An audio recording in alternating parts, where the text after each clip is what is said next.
ஆனால் இஸ்லாமியர்களுக்கு மட்டுமே அவர்கள் மட்டுமே நடைமுறைப்படுத்திக் கொண்டிருக்கின்ற நிர்வகித்து வருகின்ற இந்த வக்ஃப் சொத்துக்களில் இஸ்லாமியர்கள் அல்லாத 12 பேரை அங்கே வக்ஃப் வாரியத்திற்கு உறுப்பினர்களாக நியமித்திருக்கிறது. மீதமுள்ள 10 பெயர்களை இஸ்லாமியர்களாக போட்டிருக்கிறார்கள். ஆக பெரும்பான்மையாக அவர்கள் இங்கே இஸ்லாமியர் அல்லாதவர்களை இந்துக்களை வேசாதி இந்துக்களை போட்டிருக்கிறார்கள். அதுபோல இஸ்லாமியர்களையும் 3 குழுக்களாக பிரித்திருக்கிறார்கள். அங்கே ஷியா முஸ்லிம் என்றும் சுன்னத் முஸ்லிம் என்றும் அகாதான் முஸ்லிம் என்றும் இஸ்லாமியர்களை 3ஆக பிரித்து விட்டார்கள்.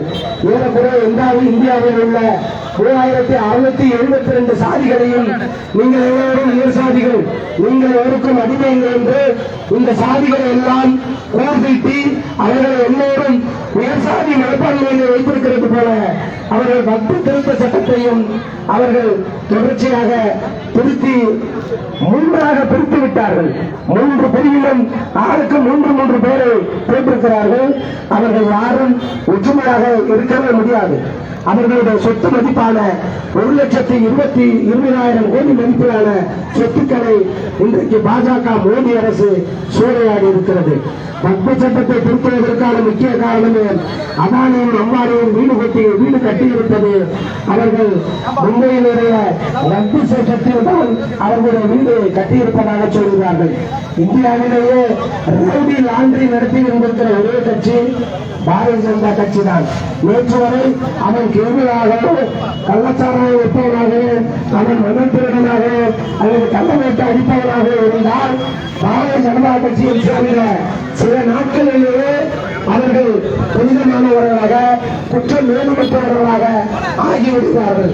ஆனால் இந்த காவல்துறை இங்கே ஏராளமான தலித் தலைவர்களை கட்சஸ் ரவுடி பட்டியலில் வைத்திருக்கிறது. கட்சஸ் ரவுடி பட்டியலில் வைத்து ஒன்றரை போடுகிறார்கள். இப்படி ஒன்றரை போடும்போது நள்ளிரவிலே 1 மணிக்கும் 1:30 மணிக்கும் 2 மணிக்கும் 3 மணி அளவிலே அவர்கள் சென்று ரவுடி பட்டியலில் உள்ள சேர்த்திருக்கிறோம், நாளைக்கு வந்து பாண்டிங் கொடு என்று கேட்கிறார்கள். இப்படி கூட்டும் போது எங்கே அவர்கள் சிறையில் தள்ளிவிடுவார்கள் என்று அவர்கள் காவல் நிலையம் பக்கமே போவதில்லை. கடந்த வாரம் இங்கே SC/ST மாநில தலைவர் அவர்கள் ஆணையத்தினுடைய தலைவர் மாண்புமிகு நீதியரசர் அவர்கள் வருகை தந்துள்ளது. இந்த செய்தியை விடுதலை சிறுத்தைகள் கட்சியின் சார்பாக அவர்களிடம் கோரிக்கை வைத்திருக்கிறோம். அதுபோல ரவுடி லாண்டரி நடத்தி கொண்டிருக்கிறார்கள். மணி லாண்டரி நடத்துறது அவ்வளவுதான். அவங்ககிட்ட இருக்கிற கருப்பு பணமெல்லாம் கோயிலுக்கு கொடுப்பாங்க. யாராவது ஒருத்தவங்கிட்ட இருக்கும், அவன்கிட்ட பணம், அந்த பணம் கருப்பு பணம் கிடையாதுங்க, லாண்டரி. அதாவது மணி வெளுப்பு, பணத்தை வெளுக்கிற ஒரு சக்தி அவங்கள்ட்ட மட்டும்தான் இருக்கு. அதே போல தொடர்ச்சியாக பாரதிய ஜனதா கட்சி இஸ்லாமியர்களுக்கு எதிராகவும் கிறிஸ்தவர்களுக்கு எதிராகவும் தொடர்ந்து இயங்கிக் கொண்டு இருக்கிறது. தொடர்ச்சியாக விருப்ப பிரச்சாரத்தை அவர்கள் கையில் எடுத்திருக்கிறார்கள். இந்த நாட்டை ஏறக்குறைய 500 ஆண்டுகளுக்கு மேல ஆண்ட இஸ்லாமியர்கள் ஒரு இடத்திலும் சென்று நாங்கள் ஆண்ட பரம்பரை என்று கூறியதே இல்லை. இந்த நாட்டிலே ஏராளமான கிறிஸ்தவர்கள் இருக்கிறார்கள்.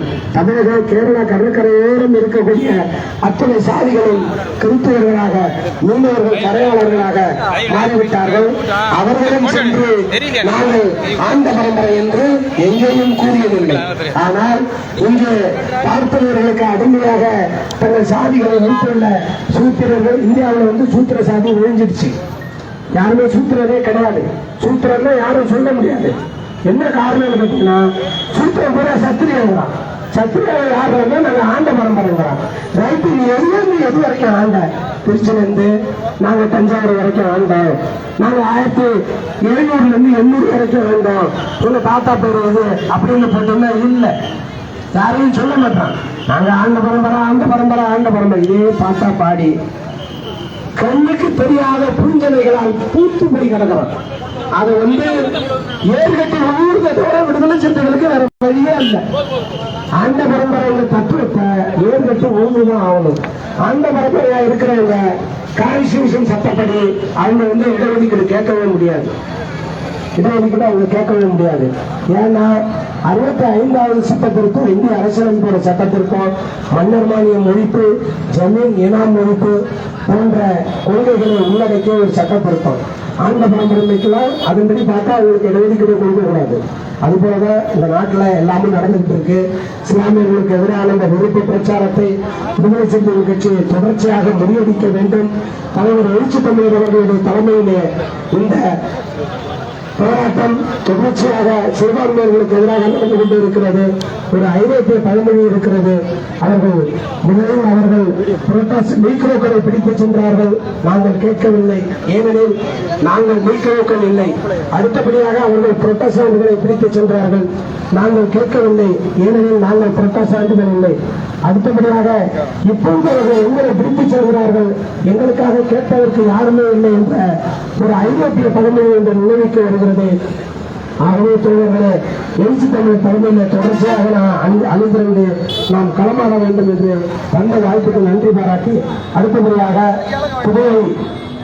புதுவையிலிருந்து வருவதென்றுள்ள மேலிட பொறுப்பாளரும் கட்சியினுடைய புதுவை மாநில துணை பொதுச் செயலாளருமான அருமையண்ணன் புதுவை பாலாளன் அவர்கள் இப்போது கண்டன உரை நிகழ்த்துவார்கள்.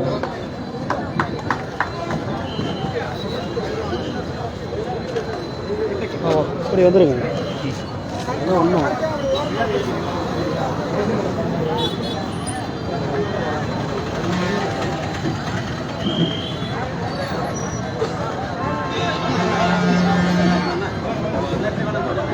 கொஞ்சம் முடிச்சிடலாம், கொஞ்சம் ஒத்துழைப்பு பேருந்தெல்லாம் நிக்கிறது பாருங்க, அப்படிதான் இணைகிறாரு. அந்தாண்ட தோழர்களே, இந்த எழுச்சி மிகு ஆர்ப்பாட்டத்தினுடைய தலைவர்கள், மாவட்ட செயலாளர்கள், அருமை தோழர்கள், தம்பி தாமு இனியன் அவர்களே, தம்பி மோகன் குமார் அவர்களே, இந்த நிகழ்விலே பங்கேற்று இந்த நிகழ்வை சிறப்பித்துக் கொண்டிருக்கக்கூடிய அனைத்து கிராம இஸ்லாமிய சொந்தங்களே, வேலூர், நெய்வாசல், மல்லியம், கிளியனூர், புத்தூர், மயிலாடுதுறை, கூரைநாடு, வடகரை, திருவாலை, திருமலைவாசல், சீர்காழி, புத்தூர் மற்றும் வடகரை, இளந்தமுடி ஆகிய ஜமாத்தை சேர்ந்த பெரியோர்களே, இந்த நிகழ்வில் பங்கேற்று கண்டன உரை நிகழ்த்தி அமர்ந்திருக்கக்கூடிய அருமை சகோதரர்கள் சபீர் அகமது அவர்களே, ஆக்கூர் செல்வரசு அவர்களே, எஸ்.ஏ. சாதிக் அவர்களே, எஸ்சிபி கட்சியுடைய மாசில் அவர்களே, அருமை சகோதரர் பக்ருதீன் அலி அகமது அவர்களே, வேலூர் சபா பஷீர் அவர்களே, ஹாலிக் அவர்களே, நமது கட்சியினுடைய பொறுப்பாளர்கள், அருமை தோழர்கள்,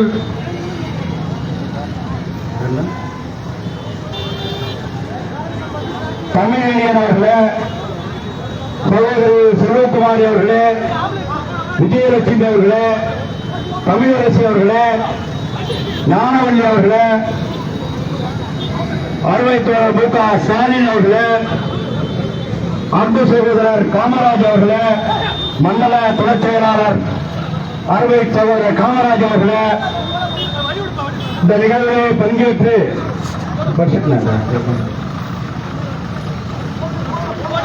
அருமை தோழர்கள் கலைஞர் காலனி குமார் அவர்களே, ஆலப்பாடி பிஜுபூர் ரஜமான் அவர்களே, கலிவளவன் அவர்களே, தேவா அவர்களே,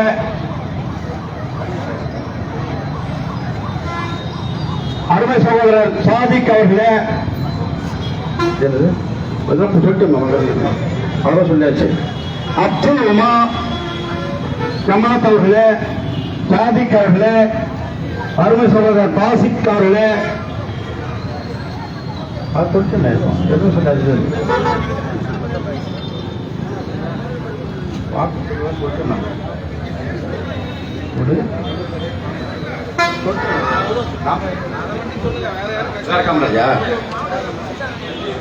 நன்றியுடன் காமராஜர் நன்றி உரையாற்ற இருக்கக்கூடிய அருமை தோழர் காமராஜ் அவர்களே, பொன்னுத்துறை அவர்களே, அருமை தோழர் ஆக்கூர் செல்வரசு அவர்களே, இங்கே பெருந்திரளாக கொஞ்சம் தப்புன்னா இப்படி கொஞ்சம் உடனே நல்லா இருந்தீங்க, கொஞ்சம் நல்லா இருந்துச்சு.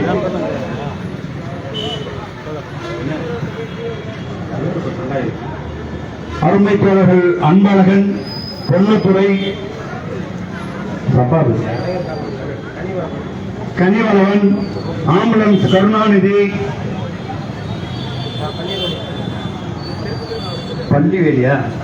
பன்னீர்வேலி கருணாநிதி, கலைஞர் காலனி குமார், மல்லம் ரமேஷ், குளிச்சார் மாயவளவன் அவர்களே, பெட்ரோல் பிரேம் அவர்களே, ஜாலிக் அவர் சொல்லிச்சுங்க, கந்தமங்கலம் அறிவு அவர்களே, தில்லி சபாஸ் அவர்களே, சேர்ந்த அருண்பாண்டி அவர்களே, ஆக்கூர் சதீஷ் அவர்களே, பவுண்டேஷன் கிரிவலவன் அவர்களே, குழுத்தார் போஸ் அவர்களே, இந்த நிகழ்விலே பெரும்பரவாக திறந்து வைத்திருக்கக்கூடிய அருமை தோழர் உமாநாத் அவர்களே, தோழர்களே, பெயர்கள் விட்டிருந்தால் பொறுத்தவர்களும்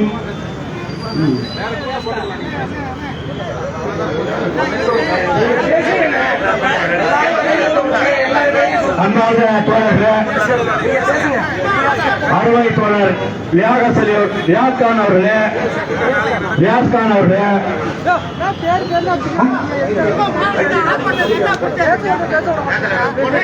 அனைத்து தோழர்களே, அன்பார்ந்த தோழர்களே, உங்கள் அனைவருக்கும்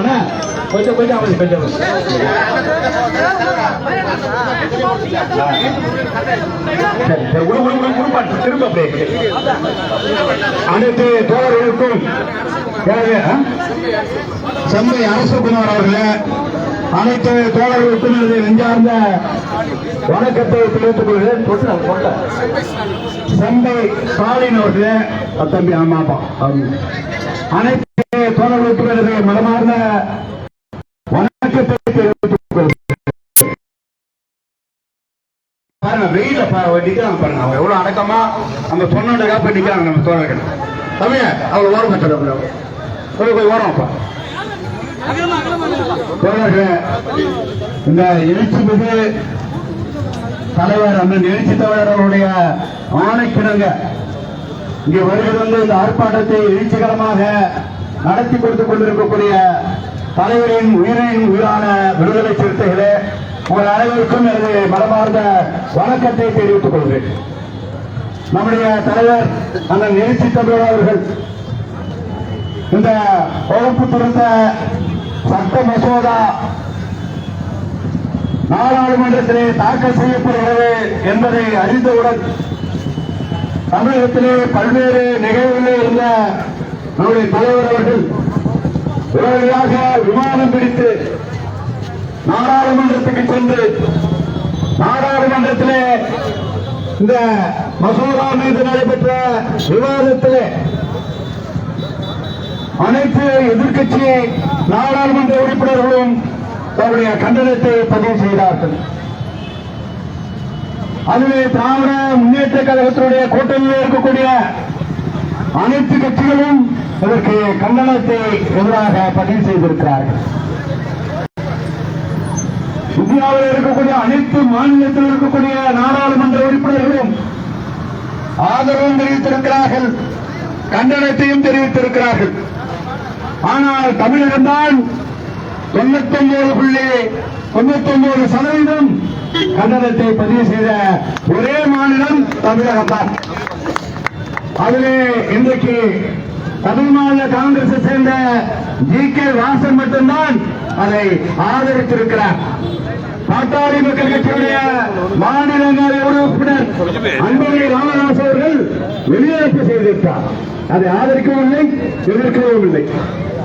இப்படிப்பட்ட சூழலில் இஸ்லாமியருடைய உரிமைக்காக தமிழகத்தில் இருக்கக்கூடிய அனைத்து நாடாளுமன்ற உறுப்பினர்களும் தங்களுடைய கண்டனத்தை பதிவு செய்து இஸ்லாமிய சொந்தங்களுக்கான அந்த ஆதரவை தெரிவித்திருக்கிறார்.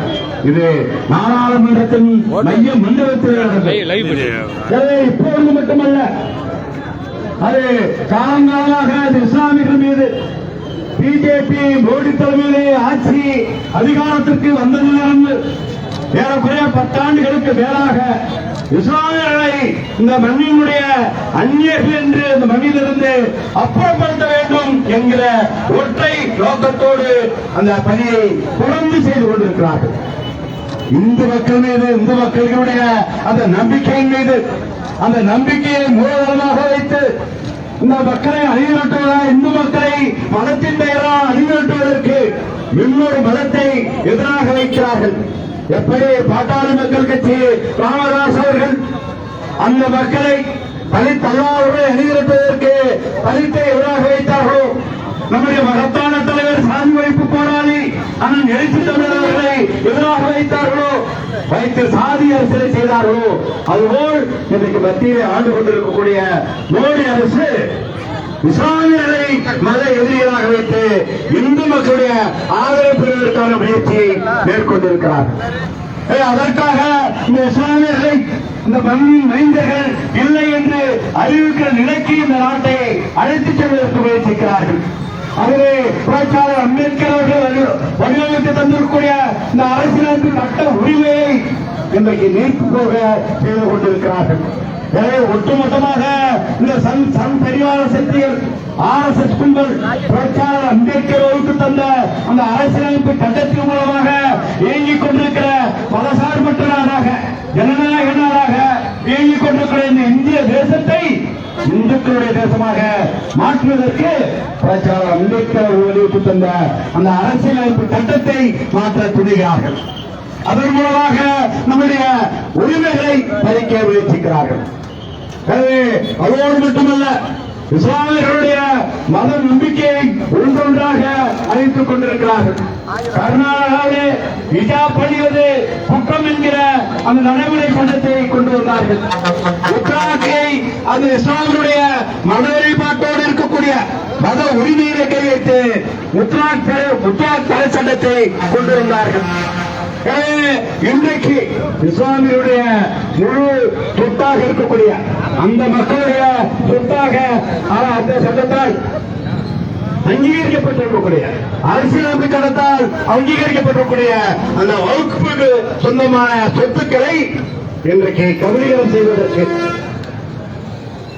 இந்த நாட்டுடைய அந்த மக்களுடைய ஆயிரக்கணக்கான லட்சக்கணக்கான அந்த ஏக்கர் நிலங்களை அபகரிப்பதற்காக திட்டமிட்டு இந்த வகுப்பு சட்டத்திலே திருத்தத்தை கொண்டு வந்திருக்கிறார். அந்த வகுப்பு திருத்த சட்டம் என்பது இஸ்லாமியர்களுடைய அந்த சொத்தை அபகரிக்கிற சட்டம். அந்த சொத்தின் மூலமாகத்தான் இஸ்லாமியர்கள் இன்றைக்கு ஒரு பலம் பொருந்தியதாக இருக்கிறார்கள். நம்முடைய தலைவர் எழுச்சி தலைவர் சொல்வார்கள், சொத்து என்பது ஒரு அதிகாரம். எனவே புளியமர குத்தகையாக இருந்தாலும் பொது ஏலமாக இருந்தாலும் அதுவே தாழ்த்தப்பட்டிருந்த அனைவருக்குமான உரிமை வழங்கப்பட வேண்டும். சொத்து என்பது ஒரு அதிகாரம் என்று தலைவர் அவர்கள் நமக்கு வழிகாட்டி இருக்கிறார்கள். இன்றைக்கு அதுதான் RSS சங் பரிவார கும்பல் இஸ்லாமியருடைய சொத்தை அபகரிக்க பார்க்கிறார்கள். இஸ்லாமியர்கள் கல்வியை இழக்கலாம், சொத்தை இழந்துவிட்டால் இந்த நாட்டிலே அகதியாக்கப்படுவார்கள். அகதியாகிவிட்டால் மண்ணின் மைந்தர்கள் என்கிற அந்த அடையாளத்தை அவர்கள் இழக்க வேண்டிய நிலை வரும். எனவேதான் புதிய கல்விக் கொள்கையின் மூலமாக இன்றைக்கு மதவாத சக்திகள் குலக்கல்வியை திணிக்கிறார்கள். மதத்தின் அடிப்படையிலே இன்றைக்கு வகுப்பு சொத்துக்களை பறிப்பதற்கு எனக்கு வகுப்பு வாரியம் இருக்கிறது. அதை கட்டுப்படுத்துவதற்கு வகுப்பு வாரியத்தில் இருப்பவர்கள் அதை நிர்வகிக்கிறார்கள். ஆனால் அப்படி நிர்வகிக்கிற அந்த வகுப்பு வாரியத்திலே, மத்திய வாரியத்திலே 22 பேர் இருப்பார்கள். அதிலே 12 பேர் இஸ்லாமியர்கள் அல்லாதார் என்று அறிவித்திருக்கிறார்கள். மாநில வகுப்பு வாரியத்திலே 11 பேர் இருப்பார்கள். அதில் 7 பேர் இஸ்லாமியர்கள் அல்லாதவர்கள் இருப்பார்கள். எனவே இஸ்லாமியருடைய சொத்து என்பது அவருடைய தனிமனித சொத்து அல்ல. அது அந்த இஸ்லாமிய மதத்துடைய சொத்து, அது அந்த கடவுளுடைய சொத்து. அந்த சொத்தை இன்றைக்கு இஸ்லாமிய நினைத்தால் கூட விற்க முடியாது, வாங்க முடியாது, அந்த சொத்தை எதுவும் செய்ய முடியாது. அந்த அளவுக்கு வகுப்பு வகையில் சட்டங்கள் இருக்கிறது. எனவே அந்த சொத்தை அபகரிப்பதற்காக அது எப்படி சொல்கிறார்கள் என்றால், ராணுவத்திற்கு இந்தியாவில் இருக்கிற சொத்து கணக்கை விட, ரயில்வே துறைக்கு இந்தியாவில் இருக்கிற சொத்து கணக்கை விட இஸ்லாமிய வகுப்புக்கு இருக்கக்கூடிய சொத்து என்பது மிக அதிகமாக இருக்கிறது என்கிறார்கள். ஆனால் அதை இந்துக்கும் அடையாளப்படுத்த வேண்டுமா இல்லையா? இந்துக்கு இருக்கிற கோயில், இந்து கோயில்களுக்கு லட்சக்கணக்கான ஏக்கர் நிலங்கள் இருக்கிறது, லட்ச கோடியிலே அவர்களுக்கு சொத்து மதிப்பு இருக்கிறது. அதை நிர்வகிப்பதற்கு இஸ்லாமியர்களை அந்த குழுவை போடுவதற்கு இந்த மோடி அரசு தயாரா? அதுதானே சமத்துவம், அதுதானே சகோதரத்துவம். எனவே சகோதரத்துக்கு எதிராக, சமத்துவத்திற்கு எதிராக, மத நல்லிணத்திற்கு எதிராக, ஜனநாயகத்துக்கு எதிராக, இந்திய அரசியலமைப்பு சட்டத்துக்கு எதிராகத்தான் இந்த வகுப்பு திருத்த சட்டத்தை கொண்டு வந்திருக்கிறார். அங்கே தோழர்களாம் குறிப்பிட்டார்கள், நிறைவேறாமல் இரவு 2:30 மணி அளவில் அதை நிறைவேற்ற வேண்டிய அவசியம் தேவை என்ன வந்தது? அப்படி ஒரு நிலையை எடுத்து இன்றைக்கு இஸ்லாமிய சகோதரர்களை இந்த இந்திய தேசத்துடைய எதிரிகள் போலவும், அவர்களுக்கும் இந்த இந்திய தேசத்திற்கும் எந்த தொடர்பும் இல்லாதது போலவும் இன்றைக்கு ஒரு நிலையை உருவாக்குகிறார்கள். அதுதான் நம்முடைய அண்ணன் தேசிய தலைவர் சொல்கிறார், இஸ்லாமியர்கள் இந்த தேசத்துடைய மண்ணின் மைந்தர்கள், அவர்கள் இந்த மண்ணின் போடக்கூடிகள். எனவே அந்த மக்களுடைய உரிமையை பறிப்பதற்கு எவருக்கும் அதிகாரம் இல்லை. எனவே அதை எங்களுடைய உயிரை கொடுத்தாவது, அது இஸ்லாமியர்களுக்காக அல்ல, யாருக்காகவும் அல்ல, எங்களுடைய உயிரை கொடுத்தாவது அந்த உரிமையை பாதுகாப்போம் என்று சொன்னார். எனவே இன்றைக்கு இஸ்லாமியர்களை குறிவைத்தவர்கள் நாளைக்கு கிறிஸ்தவர்களை குறிவைப்பார்கள், கிறிஸ்தவர்களை குறிவைப்பவர்கள் தலித்துகளையும் குறிவைப்பார்கள், தலித்துகளை குறிவைப்பவர்கள் இன்றைக்கு ஒடுக்கப்பட்ட மக்களாக இருக்கக்கூடிய பழங்குடி மக்களையும் குறிவைப்பார்கள். எனவே இந்த மண்ணின் மைந்தராக இருக்கக்கூடிய, இன்றைக்கு இந்த இந்து சனாதனத்துக்கு எதிராக இருக்கக்கூடிய பௌத்த கொள்கையை உருவாங்கி இருக்கக்கூடியவர்கள், புரட்சியாளர் அம்பேத்கருடைய கொள்கையை உருவாங்கி வழிநடக்கக்கூடியவர்கள் யார் என்றால் இஸ்லாமியர்களும் கிறிஸ்தவர்களும் தாழ்த்தப்பட்டவர்கள் பழங்குடி மக்கள் தான். எனவே இந்த மக்களை இந்த மண்ணிலிருந்து அப்புறப்படுத்துவதுதான் RSS குழுவுடைய உயர்ந்த கொள்கையாக, அவருடைய நோக்கமாக இருக்கிறது. எனவே அதை உணர்ந்த நம்முடைய தலைவர்கள் நாடாளுமன்றத்தில் ஆற்றிய உரை உங்களுக்கெல்லாம் தெரியும். அதை இங்கு கூட நம்முடைய இஸ்லாமிய தோழர்கள் அவருடைய வீரத்தோடு நெஞ்சத்தோடு அதை பதிவு செய்தார்கள். அல்லாஹு அக்பர், அதோடு அவர்கள் நின்றுவிடவில்லை, புரட்சியாளர் அம்பேத்கரை வணங்குகிறார்களே, ஜெய் பீம் என்று முழக்கமிட்டுதான் இங்கே பேசினார்கள். அவர்கள் அப்படி முழக்கமிடுவதற்கு அச்சாணியிட்டவர் நம்முடைய தலைவர் என்று நேசித்தவர் திருமாவளவன் தான். அவர்தான் இந்தியாவுடைய இதயமாக இருக்கக்கூடிய நாடாளுமன்றத்திலே கர்நாடகாவிலே ஒரு பள்ளி கல்லூரி மாணவி விதா பழியக்கூடாது என்று கைவர்களால் அச்சுறுத்தல் ஏற்பட்ட போது, அச்சுறுத்திய போது தன்னந்தனை வீரமங்கையாக நின்று அல்லாஹு அக்பர் என்று முழக்கமிட்டார். அந்த முழக்கம் என்பது பட்டி தொட்டியெல்லாம் பரவியது, உலகம் முழுவதும் எழுச்சியை உருவாக்கியது. எழுச்சியை உருவாக்கியதோடு என்கிறவர்களை நம்முடைய மகத்தான தலைவர் எழுச்சி தமிழர் திருமாவளவன் அவர்கள் நாடாளுமன்றத்துறை மைய மண்டபத்தில் நின்று அதற்கான கண்டன உரையை நிகழ்த்திவிட்டு இறுதியாக சொல்லி அவர்தான் அல்லாஹு அக்பர் ஜெய் பீம் என்று அறிவித்தார். எனவே அது உலகம் முழுவதும் எதிரொலித்தது. அன்றைக்கு இஸ்லாமிய சகோதரர்கள், இஸ்லாமிய அடையாளத்தோடு நாடாளுமன்ற உறுப்பினராக இருக்கக்கூடியவர்கள் கூட நாடாளுமன்றத்திலே அதை எழுப்பதற்கு அச்சப்பட்ட போது துணிவோடு ஒரு வீரனாக நின்று முழங்கிய மாபெரும் ஒரு தலைவர் தான் நம்முடைய தலைவர்கள் எழுச்சித்தாளர் திருமாவளவன் அவர்கள். எனவே இந்த மசோதாவுக்கு எதிராக அவர் பேசுகிற போது உயர்த்தி குரல் எழுப்பினார். இந்த மசோதாவுக்கு மோடியை நேரடியாக குற்றம் சாட்டி பேசினார். அமித்ஷா அவர்களை நீங்கள் நடிக்கிறீர்கள், ஒரு நடிகன் ஏமாற்றுக்காரன் என்று நாடாளுமன்றத்தில் குறிப்பிட்டார். இந்த குறிச்சல் யாருக்காக வருமா? கையை நீட்டி பேசுவதற்கு அஞ்சுகிற இந்த சூழலை நாடாளுமன்றத்தில் பேசினார் நம்முடைய தலைவர் அந்த நிறுத்தித்த திருமாவளவன். இஸ்லாமிய சொந்தங்களுக்காக இந்தியா முழுவதும் யார் குரல் கொடுக்கிறார்கள் இல்லையோ முதலாக முன்னேற்றியராக நிற்பவர் நம்முடைய தலைவர் எழுச்சி தமிழர் திருமாவளவன். எதற்காக இதையெல்லாம் அழுத்தமாக சொல்கிறோம் என்றால், இந்த மண்ணின் மைந்தர்கள் இஸ்லாமியர்கள், இந்த மண்ணின் பூர்வ கொடிகள் இஸ்லாமியர்கள். இஸ்லாமியர்களுக்கும் தலித்துகளுக்கும் தொப்புள் கொடி உறவு இருக்கிறது. எனவே நாமெல்லாம் ஒரு தாய் வைத்து பிள்ளைகள். எனவே இஸ்லாமியர்கள் மதம் மாறியதுதான் நம்முடைய தலைவர் அவர்கள் ஆராய்ச்சி படிப்பாக இருக்கு முனைவர் பட்டம் பெற்றார். எனவே தலைவருடைய சிந்தனை எல்லாம் ஒடுக்கப்பட்ட மக்கள், மத சிறுபான்மை மக்கள், அடித்தட்டில் இருக்கக்கூடிய மக்களை அணிதிரட்ட வேண்டும், அமைப்பாக்க வேண்டும், அவர்களை அரசியல் அதிகாரத்திலே அமர வைக்க வேண்டும் என்பதுதான் நம்முடைய தலைவர், மகத்தான தலைவர் அண்ணன் எழுச்சி தமிழருடைய உயர்ந்த நோக்கம். அதற்காகத்தான் இன்றைக்கு தமிழகம் முழுவதும் எந்த கட்சியை முன்னெடுக்கிறதோ இல்லையோ, யார் அதற்காக முன்வந்து போராடுகிறார்கள் இல்லையோ, தொடர்ச்சியான வேலைப்பணி இருக்கிற போதும், உடல்ல அவருக்கு போர் இருக்கிற போதும் மனசோர்வு இல்லாமல் இந்த மக்களை அணிதிரட்ட வேண்டும் என்று இந்த இந்தியா முழுவதும் இருக்கக்கூடிய விடுதலை சிறுத்தைக்கு ஒரு அறக்கூறு விடுத்தார். அதிலும் குறிப்பாக புதுச்சேரி, தமிழ்நாடு முழுவதும் தலைநகரங்களில், குறிப்பாக ஒருங்கிணைந்த மாவட்டத்துடைய தலைநகரங்களில் இந்த ஆர்ப்பாட்டத்தை அறிவித்தார்கள். எனவே எதற்காக என்றால், இன்றைக்கு மதத்தின் பெயரால் இஸ்லாமியர்களை ஒடுக்கிக் கொண்டிருக்கிறார்கள், மதத்தின் பெயரால் இஸ்லாமியர்களை அச்சுறுத்திக் கொண்டிருக்கிறார்கள்.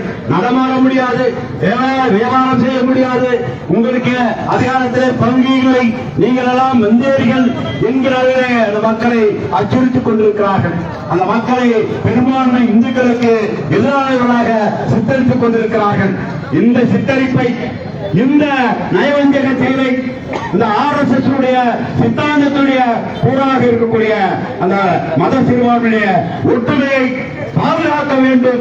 அதற்கு விடுதலை சிறுத்தைகள் தயாராக இருக்கிறோம் என்பதை அறிவிப்பதுதான் இந்த ஆர்ப்பாட்டத்துடைய நோக்கம். எப்படிப்பட்ட கொம்பன் வரட்டும், அது ராணுவமே வரட்டும், வீராதி வீரர்கள் கூட வரட்டும், ஆனால் தமிழ்நாட்டிலே மத சிறுபான்மை மக்களை பாதுகாப்பதிலே ஆளும் கட்சியாக இருக்கிற திமுக முன்வருமோ வராதோ, அல்லது அதில் கூட்டணி இருக்கக்கூடிய இந்தியா கூட்டணி முன்வருமோ வராதோ, ஆனால் விடுதலை சிறுத்தைகளை களத்தில் இருப்போம், திருமாவளவன் தானே இருப்பேன் என்று சொன்னவர் நம்முடைய தலைவர் எழுச்சி தமிழர் திருமாவளவன். அதோடு மட்டுமல்ல, இன்றைக்கு சம்பரிவார சக்திகள் தமிழகத்திலே அது பெரியார் மண், திராவிட மாடல் என்பதை வேறொரு மண்ணோடும் ஒழித்து கட்டுவோம் என்று அறிவித்திருக்கிறார்கள். எனவே நம்முடைய மகத்தான தலைவர் தான் எழுச்சி தமிழ் தான் சொன்னார். தமிழ் மண்ணிலே பெரியாருடைய அந்த மண்ணையும், பெரியாருடைய கொள்கைகளையும், திராவிட அந்த மாடலையும் யாராலும் வேறெடுக்க முடியாது. அது விடுதலை சிறுத்தைகள் இருக்கிற நிலையில் இந்த மண்ணிலே நடக்கவே நடக்காது என்று அறிவித்தவர் நம்முடைய தலைவர். எனவே இஸ்லாமிய வாழ்க்கை வாழ்பவர்கள் அனைத்து கட்சியிலும் இருக்கிறார்கள், இஸ்லாமியர்களோடு உறவு வைத்துக் கொள்வர்கள் அனைத்து கட்சியிலும் இருக்கிறார்கள், நம்முடைய கட்சியிலும் இஸ்லாமியர்கள் இருக்கிறார்கள். ஆனால் அந்த இஸ்லாமிய உரிமைகளுக்காக, அந்த இஸ்லாமியருடைய அந்த உரிமையை மீட்டெடுப்பதற்காக யார் களத்துக்கு வருகிறார்களோ இல்லையோ, நம்முடைய தலைவர் அந்த எழுச்சி தமிழர் முதலாளாக இருக்கிறார். அவரோடு பட்சோபாட்சி விடுதலை சிறுத்தைகளும் உங்களோடு துணை நிற்போம், துணை நின்று கொண்டிருக்கிறோம் என்பதை இந்த மக்களுக்கு ஒரு நம்பிக்கை ஊட்டுவதற்கும், பாசிச பாஜக சக்திக்கு ஒரு எதிர்ப்பை மக்கள் மூலமாக, மக்கள் மன்றத்தின் மூலமாக காட்டுவதற்கு தான் இந்த ஆர்ப்பாட்டத்தை இந்தியா முழுவதும், தமிழ்நாடு, புதுச்சேரி முழுவதும் நடத்திக் கொண்டிருக்கிறோம். எனவே அந்த வகையிலே இன்றைக்கு மயிலாடுதுறை ஒருங்கிணைந்த மாவட்டத்தின் சார்பிலே இந்த அறிவிப்பை அறிவித்தவுடன் இங்கே நம்மளுக்குள் வேறுபாடுகள் இருக்கலாம், கருத்து